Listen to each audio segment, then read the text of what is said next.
hoje, como o Juan bem disse, eu quero falar sobre dons de poder, que vai estar classificado em dons de fé, curas e operações de milagres. Eu quero trazer como uma figura a respeito de dom da fé, Abraão. Poderia trazer muitas pessoas, né? Porque a Bíblia é repleta de exemplos de pessoas que usaram a fé como um exercício de dom em situações atípicas, em situações de impossibilidade.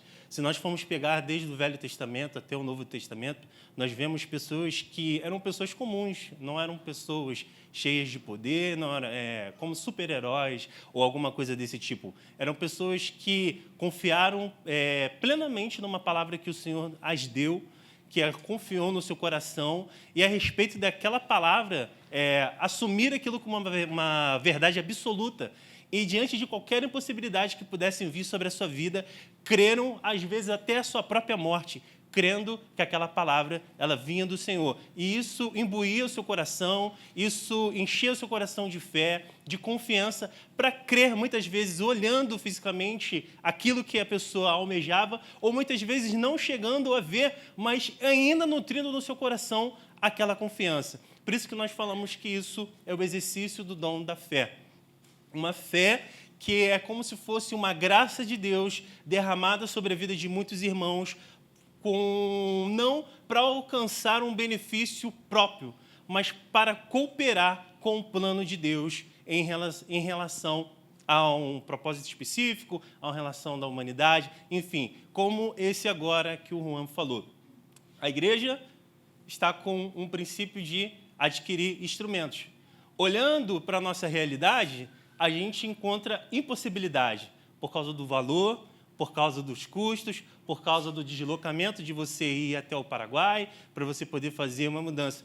Mas, se ele recebeu uma palavra a respeito disso, e essa palavra ela vem do Senhor, e isso é um exercício de dom, de fé, você pode ter certeza, por menos tempo ou mais tempo, nós vamos adquirir esses equipamentos.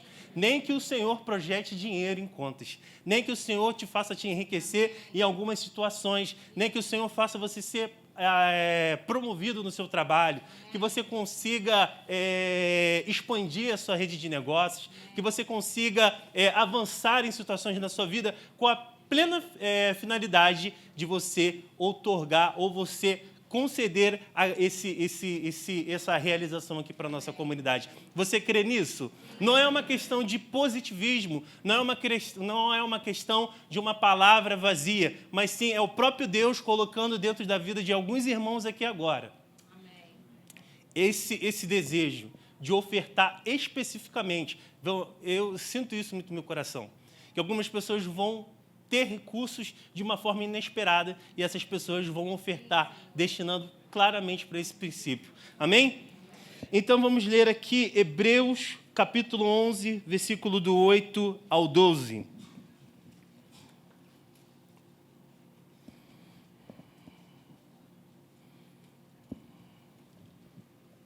Pela fé, Abraão, quando chamado, obedeceu, a fim de ir para um lugar que devia receber por herança, e partiu sem saber aonde ia.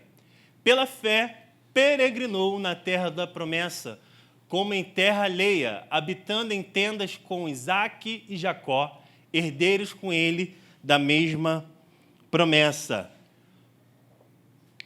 Porque aguardava a cidade que tem fundamentos, da qual Deus é arquiteto e edificador. Pela fé, também, a própria Sara recebeu poder para ser mãe, não obstante o avançado de sua idade, pois teve por fiel aquele que havia feito a promessa. Por isso também de aliás, já amortecido, saiu uma posteridade tão numerosa como as estrelas do céu e inumerável como a areia que está na praia do mar. Todos estes morreram na fé, sem ter obtido as promessas, vendo-as, porém, de longe, e saudando-as e confessando que eram estrangeiros em peregrinos sobre essa terra. Tá bom aqui, Estevão? Então, a gente vê o chamado de Abraão de sair da sua casa, da sua parentela, de sair do Ur dos Caldeus e ir para uma terra que ele não conhecia. Vamos supor, se Deus ele chega para você, Luiz Bigode. Luiz, sai de São Mateus e vai. Para onde? Bruno, sai lá do Chapadão, quero sair. Sai de lá e vai. Para onde? Não é só uma questão geográfica de você sair do local onde você está inserido, mas é você largar o seu contexto familiar, que talvez influencia tanto sobre a sua vida, é você largar os traumas que talvez influenciaram tanto a sua vida ao longo daquele tempo, até aquele prezado momento, os seus abandonos, as suas felicidades, as suas tristezas. Deus ele não está chamando somente Abraão para sair de um local geográfico. Deus está mandando ele largar tudo naquele ponto e começar uma vida nova. Para fazer algo desse sentido, para seguir nesse sentido, é necessário ter fé. Fé por acreditar que do nada aparece um Deus. Abraão, ainda envolto numa parentela idólatra, ouve um chamado de Deus. Deus aparece para ele e fala, sai daí e vai para uma terra que eu vou te mostrar. Nunca tinha se ouvido falar em Deus. Ele nunca tinha havido um primeiro contato com Deus. Deus, no primeiro momento, chega para ele e fala, sai daí e vai para a terra onde eu vou te mostrar. E ele, absolutamente, ele crê no seu coração, crendo que aquilo é uma verdade absoluta de Deus, e imbuído de fé, ele larga tudo para trás e vai. Quem, em sã consciência, larga tudo para trás diante de uma voz de Deus? Quem, em sã consciência, abandona nem sequer o pecado porque Deus lhe manda? Quem, em sã consciência, para toda uma vida para obedecer a Deus? Abraão fez isso quando ninguém ainda tinha feito. Ele larga tudo, ele para tudo, ele confia absolutamente naquilo que Deus ele está falando para ele, ele pega e ele vai. Isso é o exercício do dom da fé. E mais superior ainda, parece que Deus, às vezes, ele tem um senso de humor fora do comum. Abraão envelhecido, Sara já envelhecida, e ele fala para ele, você vai ser pai. Isso é mexer com o brio, às vezes, de um casal. Eu posso falar isso porque todos sabem que minha esposa ela tem dificuldade para... Nós temos dificuldade para poder engravidar. E quando alguém chega para você e fala assim, você vai ser pai, você vai ser aquilo, mexe com a emoção da pessoa. Por mais que a pessoa ela tenha um desejo dentro do seu próprio coração de crer absolutamente na cura, mas quando toda pessoa, quando ela fala para alguém uma resposta, alguma coisa nesse sentido, mexe com a pessoa, porque tem as emoções envolvidas da pessoa ali. É o próprio Deus falando para ele, você vai ser pai. E a realidade dele não era uma realidade para ele ser pai. Já envelhecido, a mulher já também já envelhecida, e ele não fala vai ser pai, não, você vai ser pai de uma numerosa nação. É engraçado que Deus ele projeta uma numerosa nação de uma mulher estéril. Ele projeta uma numerosa nação de 3 mulheres estéreis. É muito conflito numa situação. Ele começa por Sara, que era estéril, ele chega em Ana, que era estéril, ele chega em Rebeca, que era estéril. 3 impossibilidades geracionais, do pai, do filho e do filho.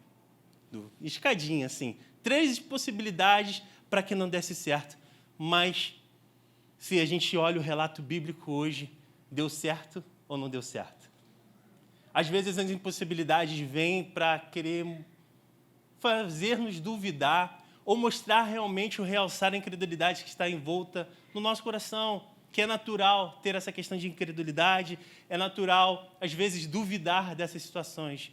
Mas quando Deus ele coloca uma palavra no nosso coração, por mais louca que ela possa ser, se Ele projetou isso no seu coração, se Ele afirmou algo para você, e se você está nutrindo isso em fé no seu coração, você pode ter certeza, por mais que o tempo possa se parecer, o tempo vai ser um fator muito predominante nisso, porque o tempo vai te fazer amadurecer, o tempo às vezes vai fazer você duvidar, o tempo às vezes vai fazer você voltar a crer, mas no tempo final Deus vai mostrar que Ele é Deus. Então, se você está nessa condição de uma palavra do Senhor, de alguma afirmação que Deus ele possa ter te mostrado, e você está duvidando pelo fator do tempo, ou por mais louca que essa palavra possa ser para você, creia, use o dom da fé, para que isso possa se tornar uma realidade. sobre a sua vida. Eu digo aqui que a pessoa que recebe o dom da fé, ela tem uma convicção divinamente dada por Deus, que Deus revelará seu poder em casos específicos. É uma certeza que projeta o sobrenatural no mundo natural. Ter essa fé pressupõe que agimos conforme a vontade de Deus e não conforme a nossa. O objetivo dessa fé autêntica não é conseguir o que desejamos, mas realizar a comissão de Deus, cooperando assim com seu plano celestial. Deus, no plano celestial, Deus ele quer derramar a sua glória sobre essa terra. Você crê nisso? Então, ele precisa de pessoas que possam cooperar com aquilo que ele está projetando nos céus. E para que você possa cooperar com aquilo que ele está projetando nos céus, é necessário a utilização da fé. É necessário que você tenha fé para cooperar com aquilo que ele já está projetando no céu. Talvez você olhe para a sua família e você ache que não tem mais jeito. Talvez você olhe para o seu casamento e você ache que não tem mais jeito. Talvez você olhe para a sua própria vida e você ache que não tem mais jeito. Mas se você tiver fé naquela palavra que Deus ele coloca para você e você acreditar que aquilo que está sendo projetado nos céus é a mesma realidade que ele quer trazer para esse mundo físico, você vai ver o milagre de Deus acontecendo sobre a sua vida. Você crê nisso? Seu coração se enche de fé quando eu estou aqui quente. Chega a minha orelha, está quente, assim. Porque, assim, não é um devaneio. É o poder de Deus sendo edificado em nós. Não é uma utopia, não é uma falsa verdade. É a verdade de Deus plena. É a palavra de Deus tomando o nosso coração, tomando a nossa mente, sendo uma verdade absoluta, nos fazendo crer em qualquer impossibilidade. Eu estava falando na sexta-feira para o Juan, estava o Juan, que toda sexta-feira aqui, a gente tem uma sabatina da palavra. Então, a gente tem que mostrar a palavra e falar, está errado isso aqui, está isso aqui, está isso aqui, não falar isso aqui, porque a gente tem zelo com aquilo que a gente está falando aqui. Amém? E eu falava para o Juan, no grupo Daniel também estava lá, e eu falava assim, eu tenho a plena certeza que a minha esposa vai engravidar. Eu tenho a plena certeza. Às vezes ela fica triste, eu fico triste, mas eu tenho uma certeza. Às vezes os irmãos estão aqui, apresentando seus filhos, eu vejo por fé eu apresentando meu filho. Eu vejo, eu até me emociono aqui. É uma certeza. Você não consegue explicar, mas é uma certeza que você coloca no seu coração. Não sei quando, mas Deus vai fazer.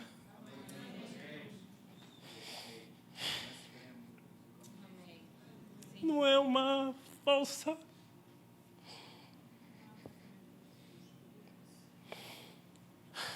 Deixa eu beber uma água.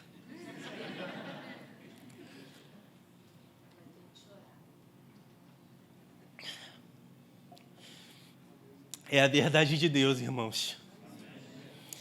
Não é nada mais do que a verdade de Deus. Gênesis capítulo 12, versículo 1 e 2. Abre aí, Estevão.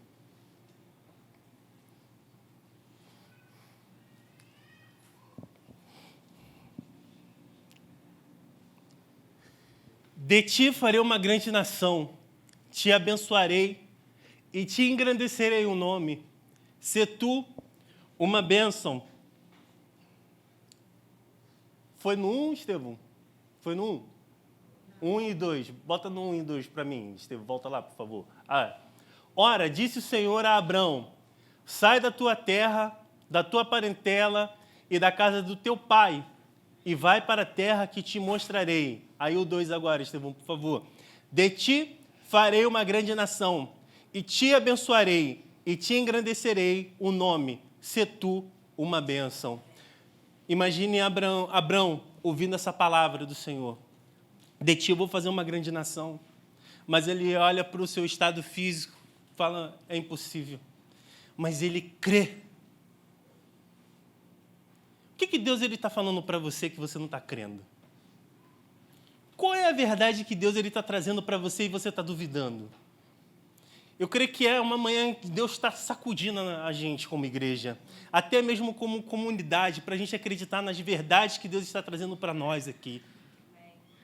O que a gente está desacreditando que Deus está falando que é uma verdade? e a gente está olhando para a nossa realidade e está falando, não, não é possível. Mas Deus já falou que é possível. Ele já pronunciou e é que Ele só está esperando você cooperar com Ele para aquilo se tornar uma realidade. Por fé, meus irmãos, cooperem com aquilo que Deus ele está falando. Eu não sei o que Deus está falando no caso individual da sua vida. Eu não sei o que você está pensando. Talvez você está pensando que você não vai casar. Mas Deus já falou para você que você vai casar, que você vai encontrar um grande amor para a sua vida. E você está duvidando. Está chegando a minha idade, estou passando. Deus falou. Você tem isso como uma certeza no seu coração? Vai acontecer mesmo. Independente do critério, independente da situação, vai chegar um calçado para esse pé vazio.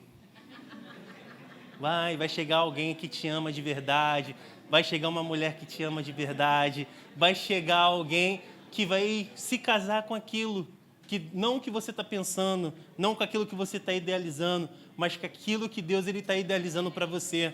Talvez você idealize uma pessoa, talvez você idealizou um protótipo da sua afeição por alguém, mas Deus quer te dar alguém que ame a igreja como Cristo amou. Deus quer te dar alguém que te ame de verdade, que cuide de você, que te faça uma mulher amada, abençoada, que você faça um homem abençoado, amado, que edifique a sua casa, que edifique o seu lar. Deus, hoje, está trabalhando sobre família, sobre emoções, sobre sonhos. Deus, está trazendo novamente a esperança sobre mente, para você poder acreditar que isso não é fruto da sua imaginação, mas isso é poder de Deus. Porque eu gosto do exemplo de Abrão. A gente vê vários exemplos, né, na Bíblia. A gente vê Elias que crê absolutamente que Deus ia fazer chover em meio àquele tempo onde ele estava ali diante dos profetas de Baal. A gente vê muitos milagres assim na Bíblia, de situações de pessoas que foram usadas pela essa questão do dom da fé. E a gente vê assim, cenas de... Nem as cenas dos filmes de Hollywood vão chegar perto dos relatos bíblicos que são mostrados através da sua palavra. Mas eu gosto da ideia de Abrão, que é uma ideia muito mais acessível para nós. Por quê? Porque somente Abraão, ele creu naquela palavra. Ele obedeceu aquela palavra e ele se moveu por causa daquela palavra. Talvez você está crendo, mas você não se moveu. Talvez você se moveu sem crer e sem obedecer. Você se moveu para uma situação atípica para a sua vida. Você está seguindo as consequências de você se mover sem uma direção de Deus. Talvez você obedeceu o seu próprio entendimento sem obedecer à vontade de Deus. Mas se Deus ele te dá uma palavra e você faz essa tríade de crer, de obedecer e se mover naquilo que Deus ele falou para você, é impossível isso não se realizar. É impossível isso não se concretizar. Porque mais o desejo que Deus ele tem para que isso se torne uma realidade para a gente, acessível a cada um de nós, é a própria vontade dele de fazer o seu próprio nome grande e engrandecido sobre toda a terra, sobre todas as nações.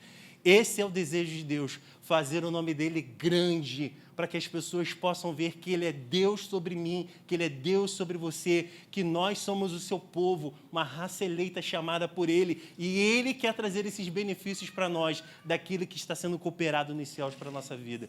Amém, irmãos? Eu digo, Abraão é considerado o pai da fé, porque creu, obedeceu e se moveu na jornada proposta. Eu digo não, isso está no livro do Fábio. Abraão é considerado o pai da fé, porque creu, obedeceu e se moveu na jornada proposta por Deus, para se tornar uma bênção para todas as famílias da terra. Então, a gente pensa assim, todos têm esse tipo de fé? Eu creio que todos possam ter esse tipo de fé em situações específicas. Nós temos fé? Quem tem fé aqui? Todos nós temos fé, mas são situações atípicas, situações que impulsionam a gente ter uma medida a mais de fé. São situações assim que a gente fala assim, caraca, eu preciso A gente se sente, eu particularmente nessas situações, eu sinto sim uma convicção muito grande no meu coração que aquilo é uma certeza de Deus, que aquilo é um fato de Deus, e aquilo me impulsiona a seguir naquele sentido. Eu não sei como Deus ele trabalha com você, como Deus ele se move com você, mas eu tenho certeza que quando Deus ele fala com você, você sente, você ouve, você sabe que não é uma impressão sua, mas que aquilo vem da parte de Deus. Então você se move a respeito daquilo e você sabe que não é só uma questão de fé, de acreditar que por fé nós cremos que nós fomos resgatados dessa questão do pecado e fomos livres dessa ira de Deus, como diz aqui para mim em Efésios 2, do 8 ao 10. Bota aqui para mim, o Estevão. Hoje a gente vai ler bastante a Bíblia. Não tem problema não, né? Vocês gostam, né? Então, tá bom. Versículo 8 ao 10. Porque pela graça sois salvos mediante a fé. Isto não vem de vós, é dom de Deus, não de obras para que ninguém se glorie. Pois fomos feitura deles, criados em Cristo Jesus, para as boas obras, a qual Deus de antemão preparou para que andássemos nela. Então, foi um feito de Deus, foi uma graça de Deus, para que a gente pudesse ter esse plano salvífico.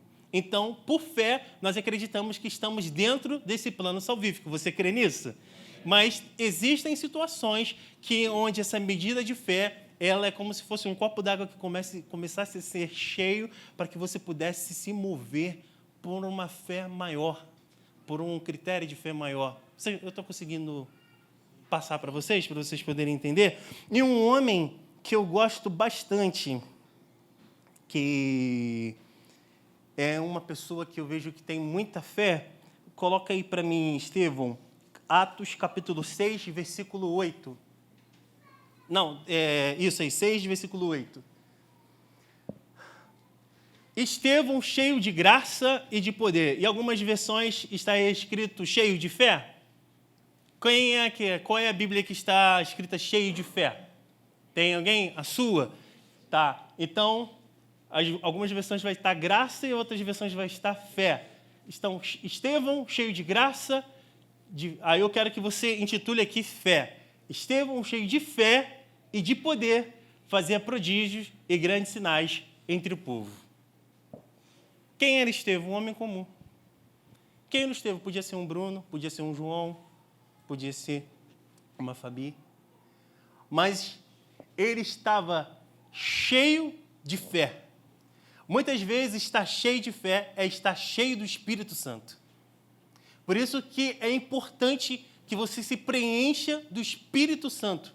Somente o Espírito Santo vai poder condicionar no seu interior, no seu coração, na sua mente, como uma verdade absoluta, fé.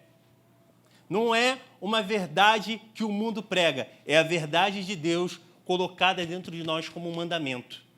Somente você, cheio do Espírito Santo, você vai poder cooperar com aquilo que está sendo realizado nos céus, para que poder, prodígios e grandes sinais possam acontecer.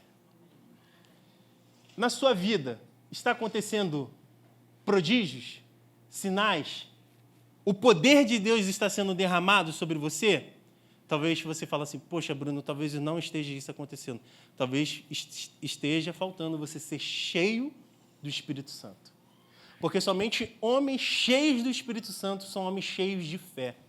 Somente o Espírito Santo pode condicionar o homem a esse estado de fé.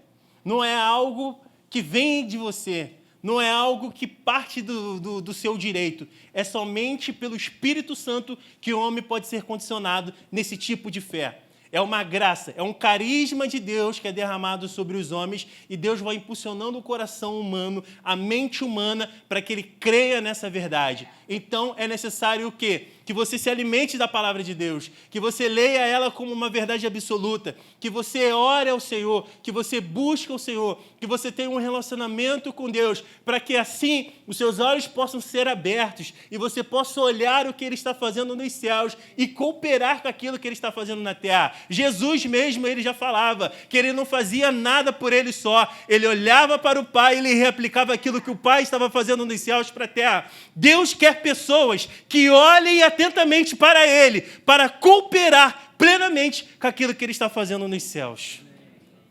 Você precisa ser cheio do Espírito Santo.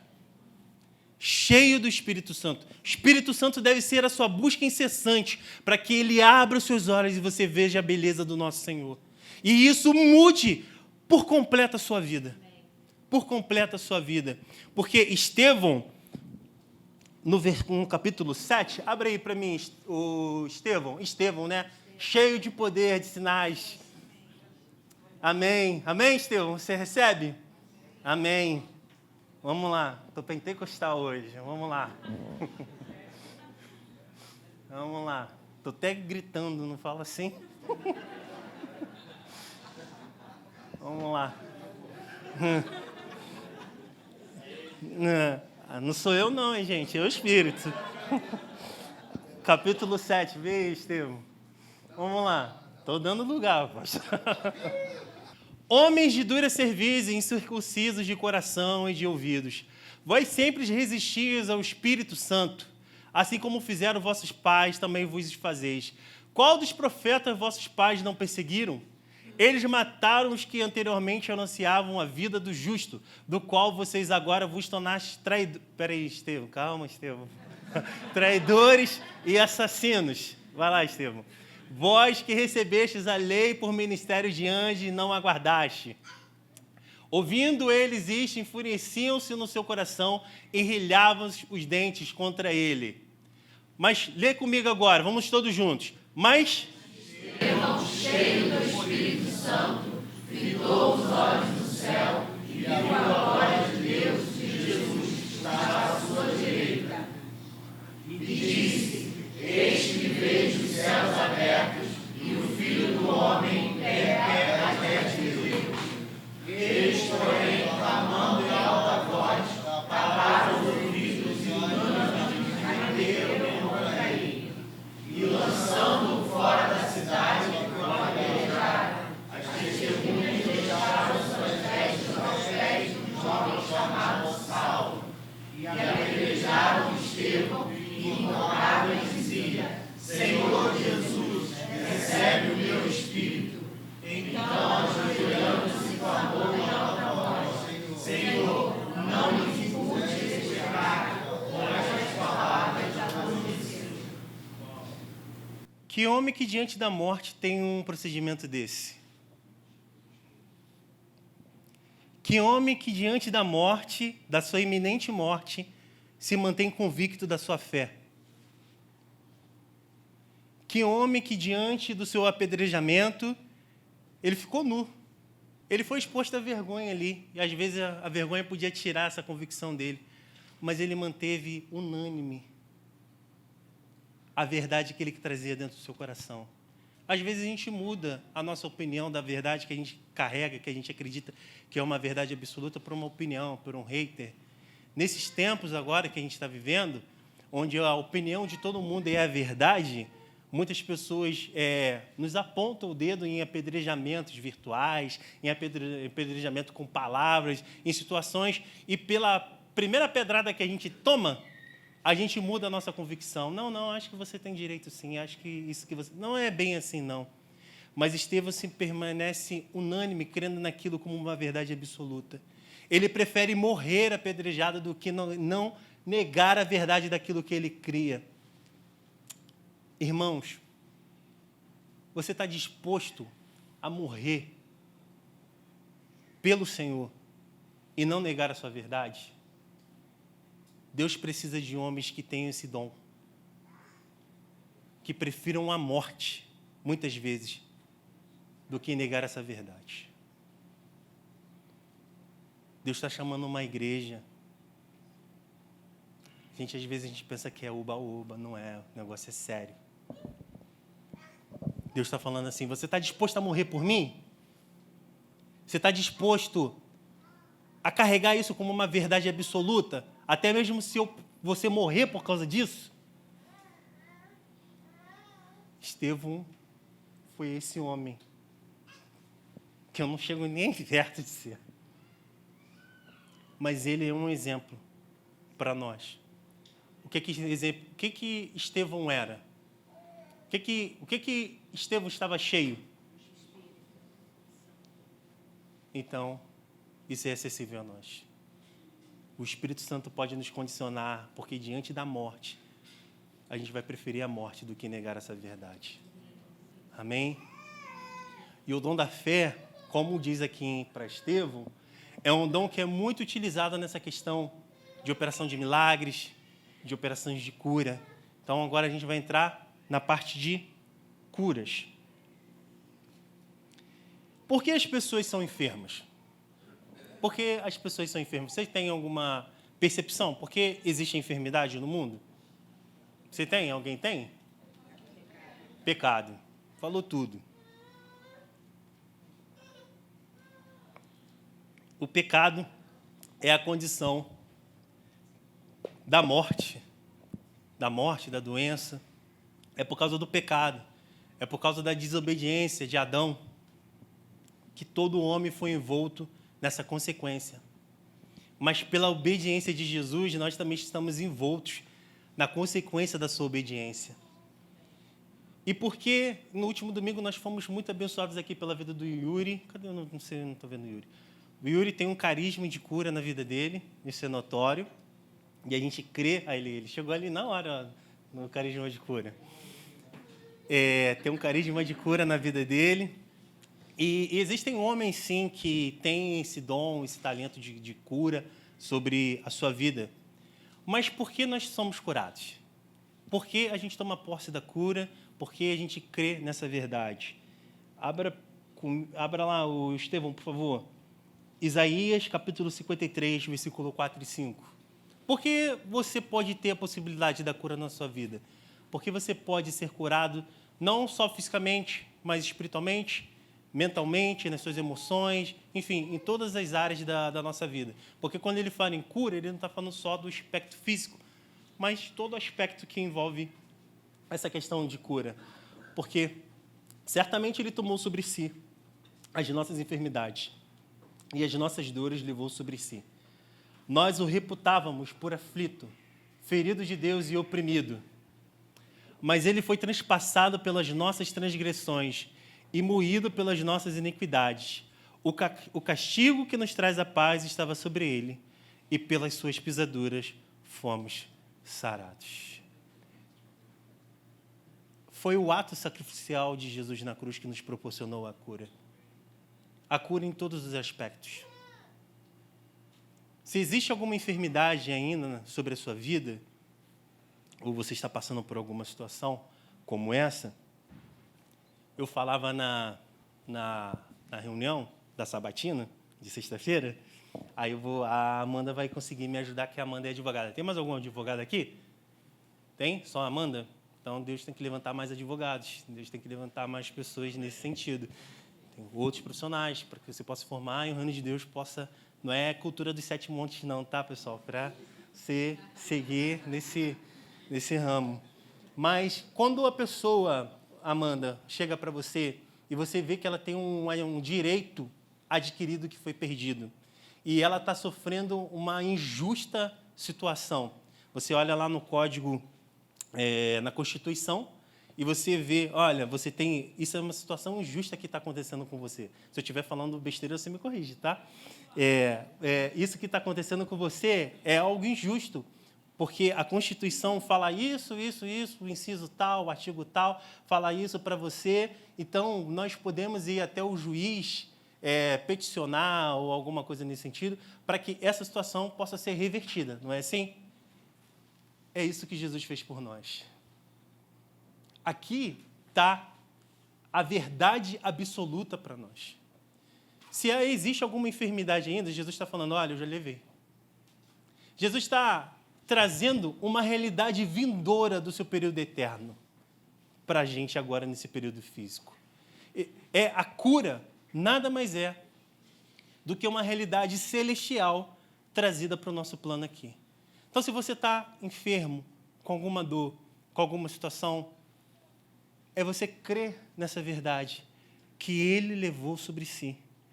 E por causa de Ele ter levado sobre si, nós obtivemos a cura.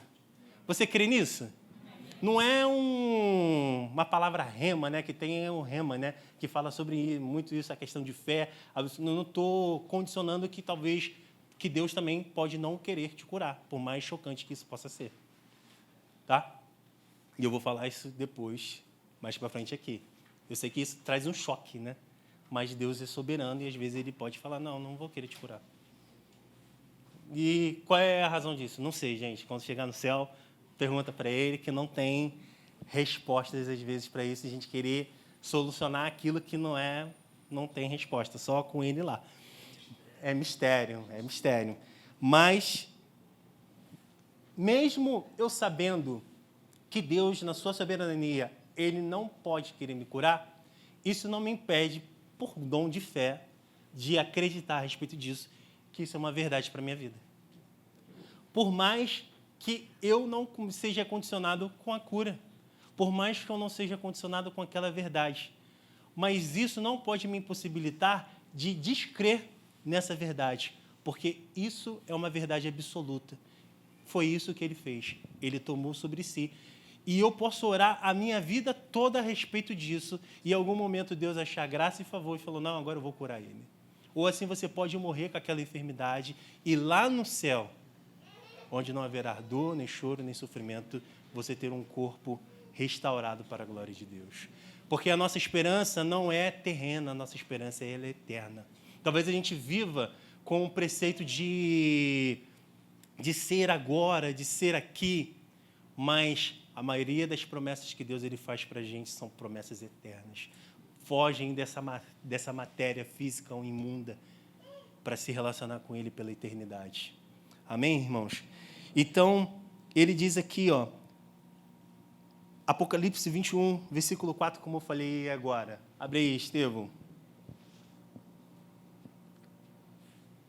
Ele lhes enxugará dos olhos toda lágrima, e a morte já não existirá. Já não haverá luto, nem pranto, nem dor, porque as primeiras coisas já se passaram. Eu tenho certeza, meu irmão, que vocês vão viver isso, amém? Que nós estaremos nesse lugar onde realmente lá vai valer, assim, todas as coisas vão se encaixar. A gente vai viver tipo uma realidade, tipo assim, caramba, valeu a pena passar por todas essas situações para que eu pudesse estar aqui, contemplando, vivendo isso com o meu Senhor. Vai valer a pena não só porque seremos salvos, vai valer a pena porque a gente vai estar com o nosso Senhor pela eternidade. Pela eternidade estando com o nosso Senhor. Isso não tem preço, é que nem Mastercard. Não tem preço. Estar com o nosso Senhor pela eternidade, conhecendo os mistérios do Senhor, e Deus falando, porque eu não te curei, Bruno? Cara, porque eu não queria, era por isso, e Deus revelando as coisas dele pra gente, e a gente fazendo, caraca, Deus, não sabia, e fazendo total sentido depois pra gente, né? Esse dia vai chegar, irmãos. Essa é a nossa esperança. É a sua esperança? Sim. Amém? E então, Deus ele tem poder para curar você também espiritualmente. Abre aí, Salmos 103, do versículo 2 ao 3.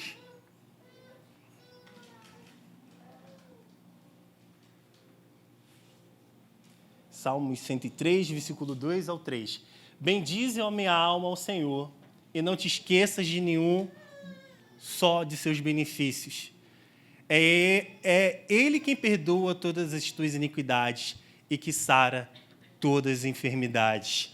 Se o teu espírito está enfermo, Deus ele tem poder para curar. Amém?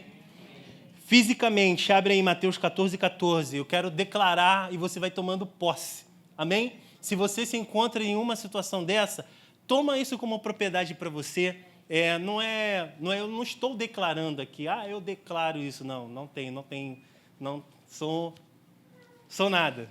Só Deus pode declarar isso. Mas a gente pode se apropriar dessas verdades bíblicas e falar assim, Deus, isso é uma verdade para mim e eu quero colocar isso como um mandamento no meu coração. Amém? Mateus 14, 14. Desembarcando, viu Jesus uma grande multidão, compadeceu-se dela e curou os seus enfermos. Então, Jesus está compadecido de nós e a intenção dele é nos curar. Se você está enfermo, eu creio muito que pessoas já durante a palavra já serão curadas. Pessoas que já entraram aqui com dores. Por exemplo, a Lili em casa falou que estava sentindo uma dor no pescoço e eu falei assim, essa dor não é sua. Essa dor deve ser de alguém lá na igreja que está sentindo isso. Tem alguém com dor no pescoço? Tem? Tem alguém com dor no pescoço? Alguém com dor no pescoço? Peso nas costas? Alguém? Ninguém? Amém. Então, vamos seguir, então. Emocionalmente, Salmos 34, versículo 18.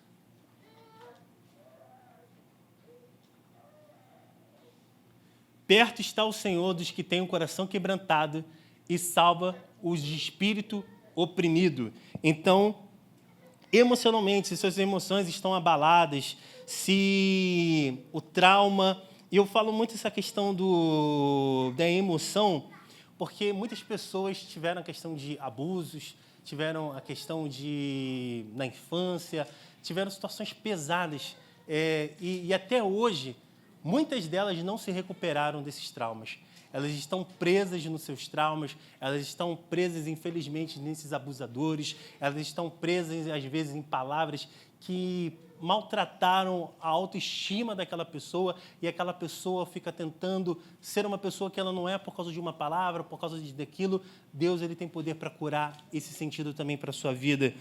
Mentalmente, Salmos 147, versículo 3. Hoje a gente orou aqui, eu não vou pular até o mentalmente, porque hoje já oraram aqui a respeito disso, para os psicólogos, por toda a questão de saúde psicológica. Então, hoje muitas pessoas já foram abençoadas a respeito disso. Lucas 13, versículo 11. Espíritos de enfermidade. Existem, infelizmente, pessoas que são acometidas de doenças por causa de espíritos de enfermidade. Mas, no nome do nosso Senhor, rogando a Ele, nós cremos que esses espíritos podem sair da sua vida e você ser plenamente curado. E veio ali uma mulher possessa de um espírito de enfermidade, havia já 18 anos, andava ela encurvada, sem de modo algum poder de endireitar-se. Pula aí, por favor. Vendo a Jesus, chamou e disse: mulher, está livre da tua enfermidade. Então, se alguém aqui está sendo vítima dessa situação opressora por algum espírito imundo, no nome de Jesus, eu quero profetizar que você seja livre desse mal, para que a cura possa brotar sobre a sua vida. 1 Coríntios, e aqui eu entro num aspecto, porque algumas pessoas não são curadas. Eu quero entrar nesse aspecto. O Daniel já falou isso aí de manhã, eu quero reforçar esse aspecto que ele foi falado. 1 Coríntios 11, do versículo 27 ao 34. Por isso, aquele que comer ou beber o cálice do Senhor indignamente será réu do corpo e do sangue do Senhor. Examine-se, pois, o homem a si mesmo, e assim coma do pão e beba do cálice. Pois quem come e bebe sem discernir o corpo, come e bebe juízo para si. Eis a razão porque há entre vós muito fracos e doentes, e não poucos o que dormem. Não, tá bom ali. Aqui, o apóstolo Paulo não está falando da questão da ceia. O apóstolo Paulo está falando da questão da comunhão dos irmãos.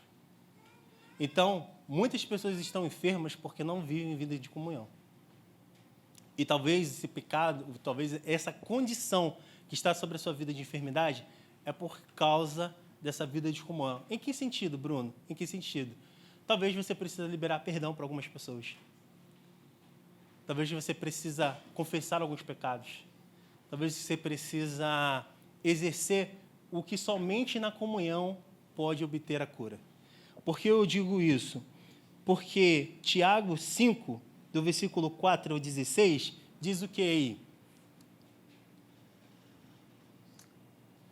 5:14. Foi mal, Estevão. Está alguém entre vós doente? Chama os presbíteros da igreja, estes façam oração sobre ele, ungindo com óleo em nome do Senhor. E a oração da fé salvará o enfermo, e o Senhor o levantará. E se houver cometido pecados, lhe serão perdoados. O próximo, Estevão. Confessai, pois, os vossos pecados uns aos outros, e orais uns pelos outros para serdes curados. Muito pode, por sua eficácia, a súplica de um justo. Boa parte da igreja, em geral, está enferma porque não confessa os pecados. Boa parte da igreja, em geral, está enferma porque não perdoa. Mas talvez você não esteja enfermo fisicamente, mas o seu espírito está enfermo. Talvez você não esteja enfermo no seu espírito, mas seu corpo está enfermo. De alguma esfera você está enfermo. E às vezes você não quer enxergar essa verdade, porque o perdão, perdoar, não é algo para fortes, é algo para pessoas fracas, para que o Espírito possa te condicionar a você chegar nisso. Porque o forte, ele vai sempre querer ter razão sobre a sua própria verdade. Somente os fracos vão poder ouvir, se atentar à voz do Senhor para permitir o perdão. Talvez você precisa pedir perdão para alguma pessoa. Talvez uma pessoa fez mal para você, te machucou, te feriu, fez uma barbárie com você, mexeu com as suas emoções, brincou com a sua vida. Libera perdão para ela, para você poder seguir a sua vida em paz. Para que a cura, ela seja plena sobre a sua vida. Amém, meus irmãos? A gente crê absolutamente que a medicina é uma bondade de Deus de cura aos povos. Deus exerce a sua sabedoria sobre mentes de médicos, de psicólogos, para que, através daquele procedimento, ou através daquela consulta, ou através daqueles remédios, daqueles medicamentos, as pessoas possam ser curadas e o nome de Deus ser glorificado. Muitas pessoas pensam que somente no ambiente eclesiástico a cura vai acontecer. Mas eu quero desmistificar isso da sua mente e dizer que Deus, Ele opera a cura dele da maneira que Ele quiser.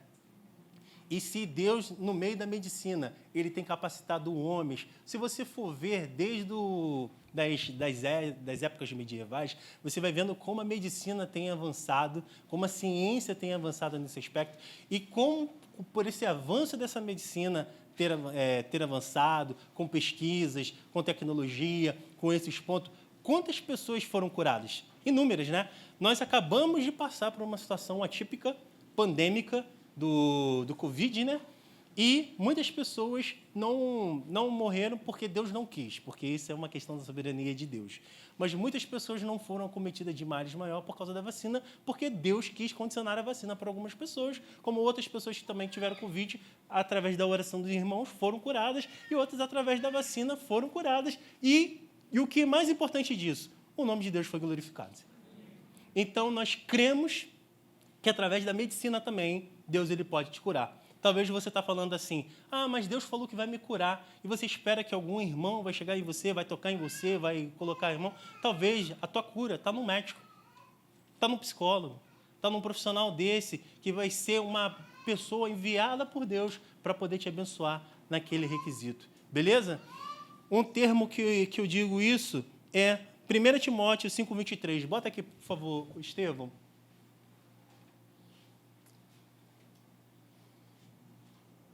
Não continues a beber somente água. Use um pouco de vinho por causa do teu estômago e das tuas frequentes enfermidades. Sabe de quem o apóstolo Paulo está falando? Quem sabe? Timóteo. O apóstolo Timóteo era um homem cheio do Espírito Santo? Era um homem cheio de fé? Mas estava enfermo. E Paulo poderia orar por ele, que Paulo orava por um monte de gente, um monte de pessoas foram curadas. O que Paulo fala para Timóteo? Bebe um pouquinho de vinho. Numa questão medicinal, porque alguns teólogos falam que, acho que em Éfeso, a água era muito alcalina e ele estava ficando com problema gástrico. Então, por causa das dores que ele estava sentindo, Paulo fala, bebe um pouquinho de vinho misturado com água para isso poder melhorar. Paulo podia orar por ele, fica curado. Mas não, receitou ali o vinho para ele poder ser condicionado. Por quê? A gente tem a impressão, isso foi impregnado na nossa mente, que Deus vai sempre nos curar. Deus quer nos curar, mas nem sempre vai. Um relato desse é quando ele vai no tanque de Betesda, existia muita gente ali enferma. Muita. Deus só vai numa pessoa, fala, ser curado. E ele é curado. Ele pega, vai embora. Tinha gente enferma lá? Muitas. Ele curou os outros? Ele só foi naquele ali. E muitas vezes a gente tem a impressão que Deus vai sempre, como se fosse aquele positivismo, não é? O evangelho não é positivismo. O evangelho é poder de Deus, e às vezes o poder de Deus tem umas verdades que nos incomodam, porque distorcem uma realidade que a gente criou de Deus. Mas o Deus que é pregado aqui é verdade, não é o Deus que a gente idealizou na nossa mente, no nosso coração. E às vezes Deus está falando assim, cara, esse que você está pensando não sou eu. Por quê? Eu falo isso na sabatina e vou falar aqui agora. Quantos aqui conhecem um pastor norte-americano chamado Bill Johnson? Quantos conhecem?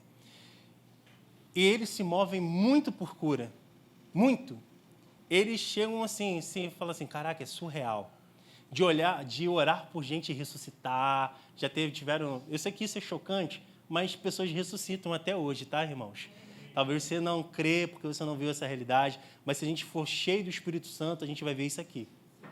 Vamos parar aqui com ambulâncias, que nem o Juan já teve palavras, né? Parar aqui com ambulâncias, as pessoas chegar, sair aqui, a gente orar. Com o irmão ali na portaria orar e a pessoa for curada.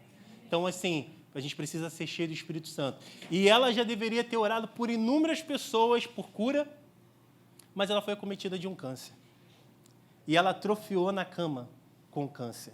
Ela perdeu o cabelo, ela ficou bem magra, ela ficou desfalecida, ela ficou arruinada assim na cama. Você via assim, ela desfalecendo e ela mesma ali nutrindo a fé, no amor que ela tinha por Jesus, independente daquela situação que ela estava vivendo.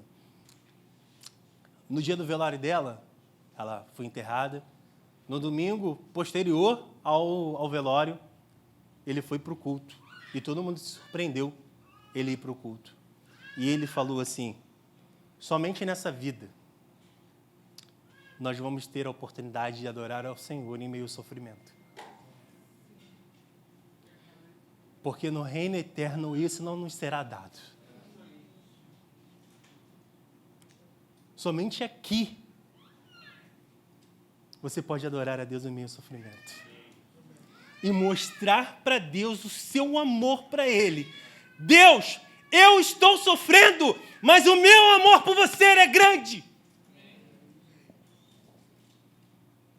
Deus, eu estou morrendo, mas você é o amor da minha vida.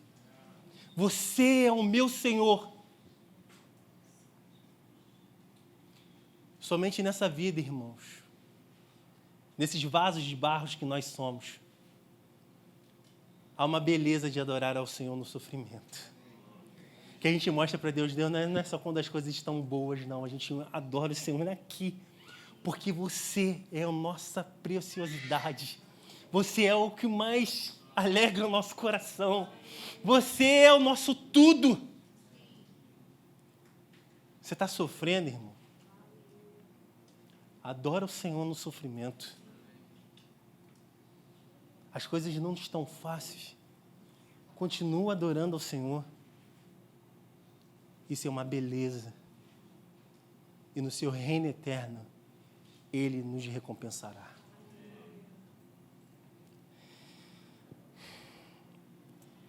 Eu quero finalizar com dons de operações de milagre. Hebreus capítulo 2, versículo 4.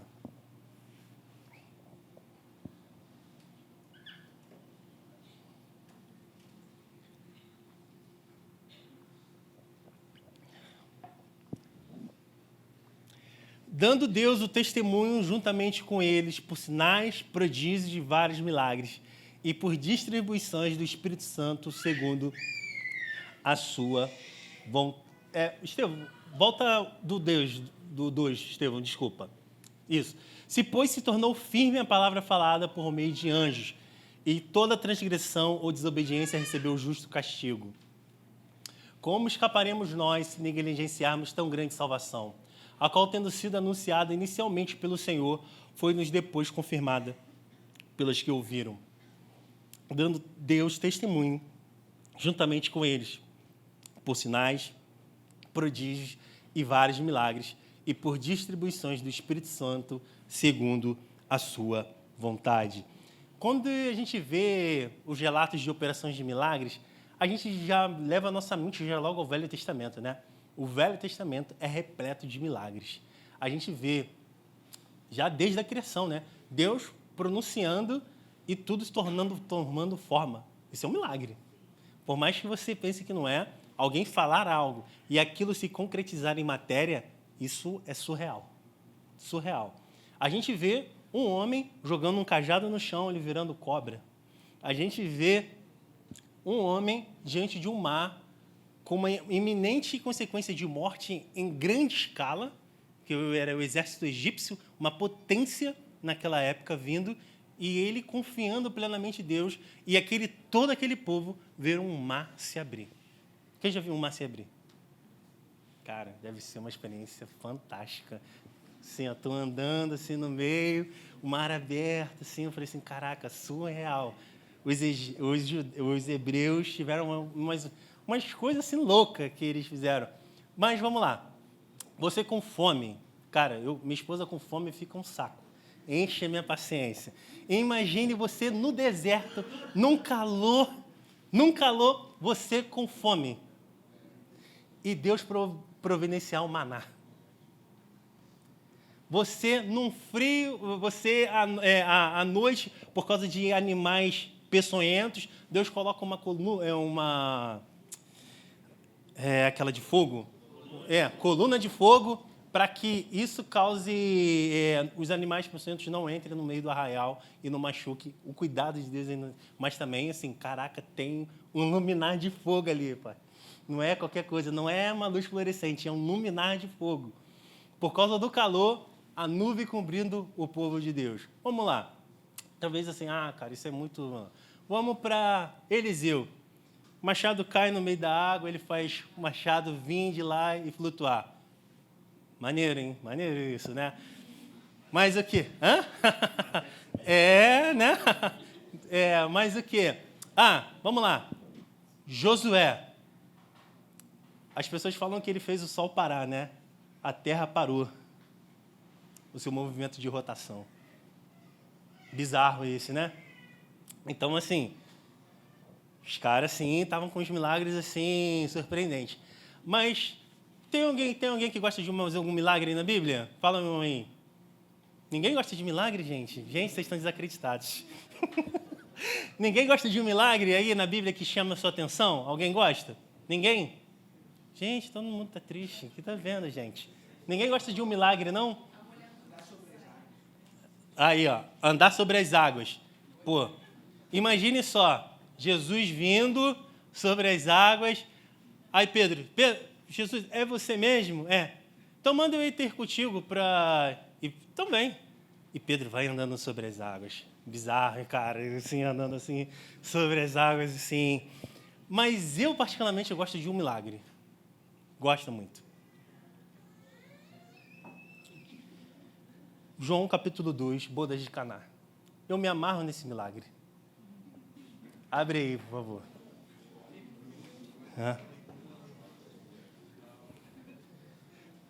Eu me amarro nesse milagre. O milagre já começa legal. Jesus está numa festa de casamento. Eu sou um cara muito festeiro, por mais que não pareça, minha aparência é séria, mas eu sou um cara da minha família, uma família muito festeira, gosta de dançar. Mas já começa Jesus numa festa de casamento. Curtindo ali, aproveitando, não vou escandalizar os irmãos, tá? Jesus estava numa festa de casamento. Vamos lá. Abriu aí, Estevão. João capítulo 2, do 1 ao 12. Esse aqui a gente termina, tá, pessoal? 3 dias depois, houve um casamento em Caná da Galileia, achando-se ali a mãe de Jesus. Jesus também foi convidado com seus discípulos para o casamento. Tendo acabado o vinho, a mãe de Jesus lhe disse, eles não têm mais vinho. Mas Jesus lhe disse, mulher, que tenho eu contigo? Ainda não é chegada a minha hora. Então ela falou aos seus serventes, fazei tudo o que eles vos disser. Vai indo, Estevão. Estava ali 6 talhas de pedra que os judeus usavam para purificações, e cada uma levava 2 ou 3 metretas. Jesus lhes disse, encheis de água as talhas, e eles a encheram totalmente. Então lhes determinou, tirai agora e levai ao mestre-sala. Eles o fizeram. Tendo o mestre-sala provado a água transformada em vinho, não sabendo de onde viera, se bem que os sabiam os serventes que haviam tirado a água, chamou o noivo. e lhe disse: todos costumam pôr primeiro o bom vinho, e quando já beberam fartamente, serve o inferior. Tu, porém, guardastes o bom vinho até agora. Com este deu Jesus princípio a seus sinais em Caná da Galileia, manifestou a sua glória e seus discípulos creram nele. Glória a Deus. Amém? A gente tem a imaginação que Deus só vai fazer milagre quando a gente estiver no sofrimento. Deus faz milagre em momentos bons também. Tá? Talvez assim, poxa, Bruno, minha vida está tão boa. Glória a Deus por isso. Deus pode fazer um milagre para fazer melhorar ainda mais. Aí você vê que Ele é Deus. Continua sendo Deus para você. Às vezes a gente, não, o milagre só vai acontecer quando tiver acabado, destruído. Não, Deus faz milagre em época boa também. Deus é Deus. Deus trabalha da maneira, como diz o meu amigo André, há um trabalhar de Deus, né? Então, esse texto me fascina porque Deus está no meio de uma festa. Então, fala assim, cara, nosso Senhor é um Senhor festeiro. Que bom, cara. Deus é alegre. Amém? Ele gosta de conviver com as pessoas, ele está ali numa plena festa de casamento, ali curtindo. Quem são essas pessoas? Não sei quem eram, mas só sei que Jesus estava ali numa festa de casamento. E, de repente, o vinho acaba. O pessoal deve ter bebido muito vinho, deveria estar quente lá. Estou conjecturando. Daniel depois vai chamar minha atenção, porque ele fala que não pode conjecturar. Tem que ser fiel. Lá, mas quero botar assim, de uma maneira para todo mundo ter o entendimento. Talvez o pessoal bebeu muito vinho, muito festeiro, alegrando ali, vinho acabou. Pô, mas numa festa assim, nossa, se o vinho, por exemplo, acabou o refrigerante, ainda tem alegria ainda, né? Não acabou totalmente a alegria, né? Ia ser um fato assim ruim, assim, mas pô, ainda tem os doces, tem as comidas, tem os salgados, tem um monte de coisa ainda para você poder ir, né? Não ia ser de tão ruim. Mas Maria, ela me surpreende. Maria fala assim, acho que é o versículo 5, volta aqui no versículo 5 para mim. Então, ela falou, não, volta aqui, no 3. Tendo acabado o vinho, a mãe de Jesus lhe disse, eles não têm mais vinho. Mas Jesus lhe disse, mulher, que tenho eu contigo? Ainda não é chegada a minha hora, vai. Então ela falou aos seus serventes, fazei tudo o que eles vos disser. Jesus tinha falado alguma coisa? Então por que Maria falou, faz tudo o que ele mandar? Maria estava no pleno exercício do dom da fé, acreditando piamente que aquele que estava ali não era somente seu filho, mas era o Senhor de toda a terra. Aquele que proferiu palavras no início do mundo e elas foram criadas, ele tem todo o poder para criar numa situação inesperada um milagre. Ela conseguia enxergar que ele não era somente um filho, mas era o Senhor da igreja que estava ali. O Senhor da igreja estava ali naquele casamento, curtindo uma festa, e inesperadamente alguém chegou para ele, mestre, eu preciso... Agora eu me lembrei da música, mestre, eu preciso de... veio na mente agora. Poxa, aí, caraca, tirou meu raciocínio agora. Meu Deus, vou ter que pedir milagre na mente. Meu Deus, olha aqui, nem bebi vinho, é água. É água mesmo? É água. Aí, João, obrigado, hein, João. Aí, deu aulas agora, João. Aí ele fala assim, fazei tudo o que eles vos disser. Que confiança é essa de a gente acreditar que Deus ele tem poder para mudar todas as coisas? A gente precisa ter essa confiança, meus irmãos. Que Deus, a gente pode pedir a Deus, a situação está difícil, mas você não falou nada. Mas eu creio que você tem poder para mudar. Eu creio que você tem poder para fazer um milagre. Jesus não tinha falado nada ainda, né? Jesus falou alguma coisa?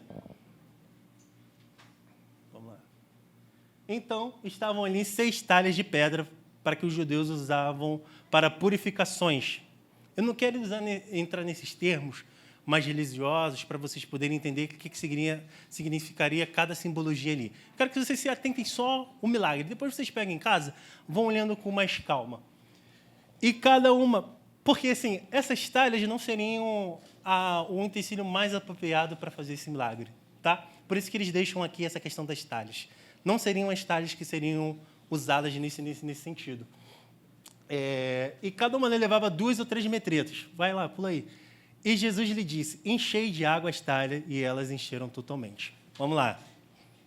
Estou precisando de vinho. Jesus manda encher de água. Tem alguma coisa estranha. Vamos lá. Você, Juan, um baixista. Nosso pastor é um baixista, muito talentoso por sinal. Amém? A gente tem um músico muito bom, nosso pastor.